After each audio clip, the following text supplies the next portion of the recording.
किसान मजदूर एकता जिंदाबाद, जिंदाबाद, जिंदाबाद। किसान मजदूर एकता जिंदाबाद, जिंदाबाद, जिंदाबाद। आवाज दो,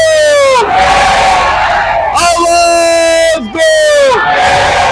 हरियाणा सरकार मुर्दाबाद। हमने ये पूरी कमेटी को ये आश्वस्त किया था कि जब भी आप हमें आवाज दोगे हम आपके साथ खड़े मिलेंगे, पूरी ताकत से आपका साथ देंगे। हमारे पूर्वजों ने हमेशा बलिदान देने का काम किया और हम उस कौम के लोग हैं जिन्होंने गर्दन तो कटाई है लेकिन कभी भी गर्दन झुकाने का काम नहीं किया। सभी धर्म और सभी जातियां मिलकर के जो लड़ाई लड़ने का काम करेंगे तो निश्चित तौर पे ये तो भाईचारे की कमर तोड़ना चाहते हैं, लेकिन अब जब आप सारे इकट्ठे हो जाओगे तो कमर किन की टूटेगी? जो हमारी कमर तोड़ना चाहते हैं। इससे बड़ी शर्मनाक बात क्या होगी? जिसको कहते हैं कि इंद्रजीत तो राजा है, राजा का ये काम होता है क्या बताओ? राजा का काम होता है जनता की बात को सुनना। आप लोगों ने 10 एकड़ जमीन भी दे दी, लेकिन वायदा क्या हुआ था कि 200 बेड का हॉस्पिटल आपको मिलेगा। 17 जून से आप धरने पर बैठे हो। राव इंद्रजीत सिंह केंद्र में मंत्री है और उसी की बेटी हरियाणा सरकार में स्वास्थ्य मंत्री है। इससे शर्मनाक बात क्या हो सकती है? इन दोनों को यह बात कहूंगा कि ये नेशनल हाईवे नंबर 71 पे जो 200 बेड के हॉस्पिटल की मांग है, इसको गलती मान करके और इस मांग को पूरी कर दो, नहीं तो दोनों की ताबूत में कील ठोकने का काम यह आंदोलन करेगा। इस बात का ध्यान रखना। हॉस्पिटल तो बनेगा लेकिन तारा इलाज पक्का होगा, इस बात को कान खोल के सुनो। हम तो पहले दिन भी आपके साथ थे, आज भी आपके साथ हैं और भविष्य में आप जो भी कठोर फैसला लोगे उसमें भी छाती अड़ा करके रखेंगे। ये भरी पंचायत को हम वायदा कर रहे हैं। जब हम स्कूल में पढ़ा करते थे तो हमारा जो लोहारू का इलाका है वहां की दीवारों पे लिखा हुआ था बहुत सारी जगह पे जल योद्धा रघु यादव। तो आज मैं अनिल भाई से भी पूछ रहा था तो बोले ये वही रघु यादव है। और मैंने कुछ और साथियों से भी पूछा तो मुझे कहने लगे कि ये आर पार के नेता रहे हैं। तो ऐसे और विधायक तो ये जरूर बने लेकिन असल में ये आंदोलनकारी रहे हैं। तो इनका भी मैं बहुत आभार प्रकट करूंगा कि ऐसे महान व्यक्तित्व के दर्शन हुए हैं। हमारे बीच में कॉमरेड राजेंद्र जी है, भाई अनिल और तमाम जितने भी साथी मेरे साथ आए, पूरी आपकी संघर्ष समिति। हमने ये पूरी कमेटी को ये आश्वस्त किया था कि जब भी आप हमें आवाज दोगे हम आपके साथ खड़े मिलेंगे, पूरी ताकत से आपका साथ देंगे। साथियों, ये जो पूरी बेल्ट है ये बेल्ट है फौजियों की और किसानों की बेल्ट है और इसकी अपनी एक पहचान है, अपना एक इतिहास है। और हमारी रगों में जो खून दौड़ता है वो खून दौड़ता है अन्याय के खिलाफ लड़ने के लिए, चाहे वो कोई भी हुकूमत आई हो। हमारे पूर्वजों ने हमेशा बलिदान देने का काम किया और हम उस कौम के लोग हैं जिन्होंने गर्दन तो कटाई है लेकिन कभी भी गर्दन झुकाने का काम नहीं किया। उनका खून हमारी रगों में है। एक तरफ फसलों में भी नुकसान है, दूसरी तरफ अभी लामड़ी का टेम चल रहा, उसके बावजूद आप इतनी बड़ी संख्या में यहां उपस्थित हैं तो निश्चित तौर पर हम ये मान करके चलते हैं कि यह आंदोलन एक एक घर का आंदोलन है, एक एक चूल्हे का आंदोलन है। और जब तक आप इसको जीत नहीं जाओगे आप पीछे मुड़ करके नहीं देखोगे, ऐसा भरोसा और ऐसी उम्मीद हम भी करते हैं। साथियों, अभी आपदा आई, पंजाब में बाढ़ आई, उत्तराखंड में बाढ़ आई, जम्मू कश्मीर में बाढ़ आई, हरियाणा को बुरी तरह से जल भराव ने और पानी ने बर्बाद करने का काम किया। केवल फसलें बर्बाद नहीं हुई, 3 पुश्तें लगती है मकान बनाने में, मकान तक खंडर हो गए, बर्बाद हो गए, सामान समेत मकान पानी में डूब गए। भिवानी का सागवान गांव है, हिसार का लितानी गांव है, गांव के गांव 80-80, 90-90% गांव बर्बाद हो गए। एक तरफ आपदा ने हमें तोड़ने का काम किया, लेकिन दूसरी तरफ भाईचारे ने जोड़ने का काम किया। लोगों ने बड़ी मदद एक दूसरे की करी है, लेकिन सरकार नदारद रही। सरकार कहीं आज तक हमें दिखाई नहीं दी कि सरकार क्या कर रही है। ताकत है भाईचारे में। इन लोगों का काम है, जाटों को अलग बांटेंगे, मुस्लिमों को अलग बांटेंगे, अहीरों को अलग बांटेंगे, लेकिन हमारी ताकत एकता है। हमारी ताकत सभी धर्म और सभी जातियां मिलकर के जो लड़ाई लड़ने का काम करेंगे, तो निश्चित तौर पे ये तो भाईचारे की कमर तोड़ना चाहते हैं, लेकिन अब जब आप सारे इकट्ठे हो जाओगे तो कमर किन की टूटेगी? जो हमारी कमर तोड़ना चाहते हैं भाईचारे की, उनकी कमर आप तोड़ने का काम कर सकते हो। हमें बटने की जरूरत नहीं है।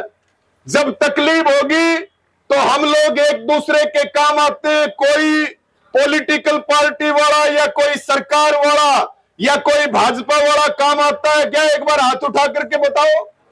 कितनी लंबे समय से अहीर रेजिमेंट की मांग पूरी हो रही है, कितना संघर्ष चला, लेकिन आज तक सरकार ने सुनवाई की क्या? जोर से बोल के बताओ।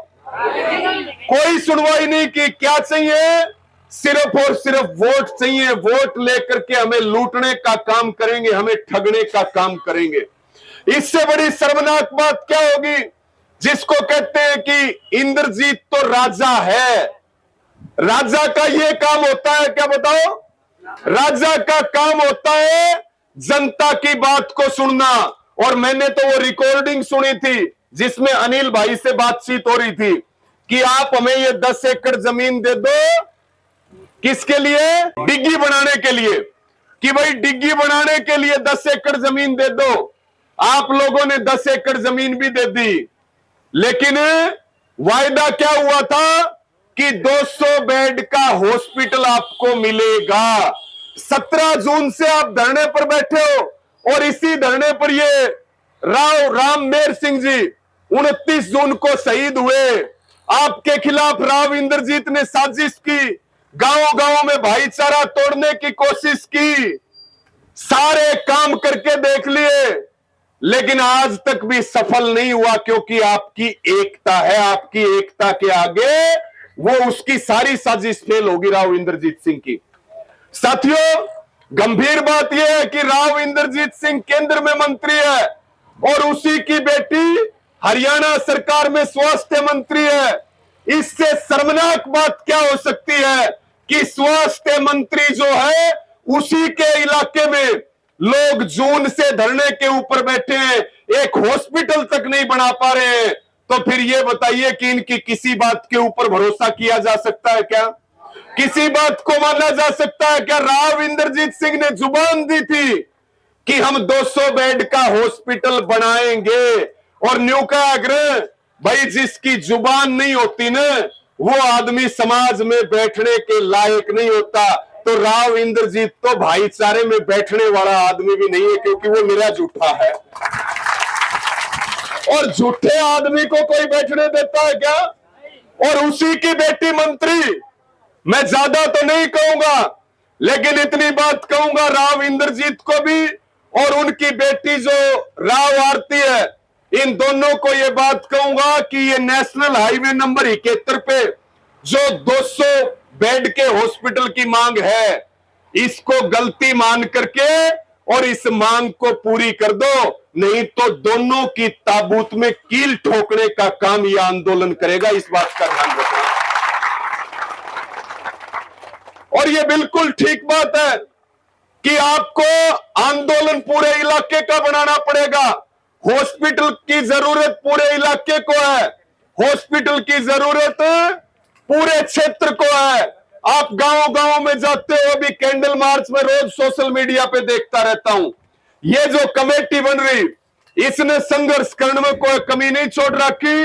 आप पूरी ताकत लगा दो, मैं दावे के साथ कहता हूं कि इनका पक्का इलाज हो जाएगा, जो घमंड में और सत्ता में चूर है। साथियों, हॉस्पिटल का मतलब है मूलभूत सुविधा। मूलभूत सुविधा होती है स्वास्थ्य, शिक्षा, सुरक्षा, ये मूलभूत सुविधाएं हैं। इन लोगों ने हमेशा आपके पास वोट लिए, आपके वोट लूटने का काम किया है। इन्होंने कभी आपके लिए काम किया है क्या? एक बार हाथ उठा करके बताओ दोनों। लेकिन रघु जी, कुछ आदमी तो ईब भी हाथ नहीं उठा रहे, कईया ने ईब भी नहीं लगा कि 15 लाख रुपया तो खत्म दे देगा मोदी। अब भी कोई सकेगे? तो भाई ये बताओ, जिन्होंने आपके वो वोट लूटे, इन्होंने कदे आपके लिए काम करा है के? तो दोनों हाथ उठा करके बताओ। ये पता लगना चाहिए उसकी बेटी को भी और राव इंद्रजीत को भी कि भाई लोग अब जाग चुके हैं। और ये हमारी जो माताएं बहनें बैठी, इनका तो सीधी सीधी बात हो है कि भाई ये जिस आंदोलन में शामिल हो जाए न, उस आंदोलन की जीत पक्की होती है, केवल घोषणा बाकी होती है। तो भाई अब भी मौका है, माफी मांग लो और मांग पूरी कर दो, और नहीं तो हॉस्पिटल तो बना ही बनेगा, लेकिन तारा इलाज पक्का होगा। इस बात को कान खोल के सुन लो। मैं ज्यादा ना कहते हुए सिर्फ और सिर्फ आपको ये निवेदन करूंगा, इसी तरह से एकजुटता रखिए। मजबूत फैसले भी लेने पड़ेंगे, और मजबूत फैसले आंदोलन में लेना बहुत जरूरी होता है। हम तो अड़के काम करने वाले लोग हैं। हम वो लोग नहीं है कि वोट ले लिए, चापलूसी करी। हमारा काम चापलूसी करने का नहीं है। हमारा काम आंख में आंख डाल करके जनता के लिए आवाज उठाने का है। या तो भाई सीधे तरीके दे जाइयो, और नहीं तो आडा पटक के हलक में हाथ दे करके लेने का काम करेंगे। साथियों, बड़ा संघर्ष आपने किया, और अब इस संघर्ष को और बड़ा रूप देने का समय आ गया। बिल्कुल ठीक बात है, समय लीजिए, और एक बड़ी महापंचायत की तैयारी होनी चाहिए, और आर पार की बात, आर पार का फैसला होगा। सीधी स्पष्ट बात है, हमारा कुछ बिगड़ेगा तो भाई वो कौन सा हाउस का अग्रह जड़े रहे अग्रह, अगर हमारा कुछ बिगड़ेगा तो ये रामपुरा हाउस वाले जो है ना, इनको भी हम चैन से नहीं बैठने देंगे, एसीओ में इनको भी नहीं बैठने देंगे। अगर ये सोचते हैं कि भाई ये तो हमारा जन्मसिद्ध अधिकार है कि लोग हमारे पैरों में बैठने का काम करेंगे, जनता से गलतियां हो सकती हैं, जनता गलत फैसले भी ले सकती है, लेकिन ये मतलब नहीं है कि कोई चुनाव जीत गया तो वो ठीक आदमी है। चुनाव का पता नहीं क्या समीकरण बन जाए, और चुनाव में बढ़िया आदमी हार जाए और खराब जीत जाए। उसको ये नहीं समझना चाहिए कि ये हमारी बपोती है। ये तुम्हारी बपोती नहीं है। जनता से बड़ा लोकतंत्र में कोई नहीं है, और लोकतंत्र में जनता ही राजा है। और सरकार से सवाल पूछना, नेता से सवाल पूछना, ये कोई गलत बात नहीं है, ये हमारा अधिकार है। और हम आपको ये वायदा कर रहे हैं, हम तो पहले दिन भी आपके साथ थे, आज भी आपके साथ हैं, और भविष्य में आप जो भी कठोर फैसला लोगे उसमें भी छाती अड़ा करके रखेंगे। ये भरी पंचायत को हम वायदा कर रहे हैं, पीछे नहीं हटेंगे। संघर्ष कभी फेल नहीं होते, आंदोलन कभी असफल नहीं होते। जो लोग लड़े हैं, जिन लोगों ने संघर्ष किया है, उनकी हमेशा जीत हुई है, और उनकी हमेशा जीत होगी, उनको कोई नहीं रोक सकता। लेकिन तुम क्या नजर मिलाओगे, तुम क्या मुंह दिखाओगे, और कौन से बिल में जाकर के छुपोगे? जब जनता इस संघर्ष को जीतने का काम करेगी तब क्या कहोगे? इस बात का भी विचार कर लेना चाहिए। कौन से बिल में छिपोगे, जनता से कैसे नजर मिलाओगे, ये अपने आप में बड़ा प्रश्न है। आप मजबूत हो, मजबूती से फैसला लो। केवल मेवात की बात नहीं है, केवल ये हिरवार की बात नहीं है, बाकी हरियाणा भी है। अगर कोई किसी प्रकार की दिक्कत आएगी, कोई आपके साथ नाइंसाफी और जुल्म होगा, तो ये वही क्षेत्र है, ये वही राज्य है जिसने सरकारों को हमेशा झुकाने का काम किया, उनकी नाक रगड़वाने का काम किया। और मुख्यमंत्री को भी ये कहना चाहते हैं कि भाई इनकी तो अपनी दुकान है, इनकी तो अपनी राजनीति है। अपनी दुकान और अपनी राजनीति के चक्कर में अगर तुम्हें सरकार चलानी है तो मांग क्या रहे हैं? कोई प्लाट मांग रहा है क्या? कोई सोना चांदी मांग रहा है क्या? क्या मांग रहा है? हॉस्पिटल। सरकारों का काम है हॉस्पिटल बनाना, सरकारों का काम है कॉलेज बनाना, सरकारों का काम है यूनिवर्सिटी बनाना। केवल हॉस्पिटल मांग रहे हैं और मुख्यमंत्री जी हॉस्पिटल भी नहीं दे सकते तो चुल्लू भर पानी में डूब के मर जाओ, इससे खराब कुछ नहीं हो सकता। किसान मजदूर एकता जिंदाबाद,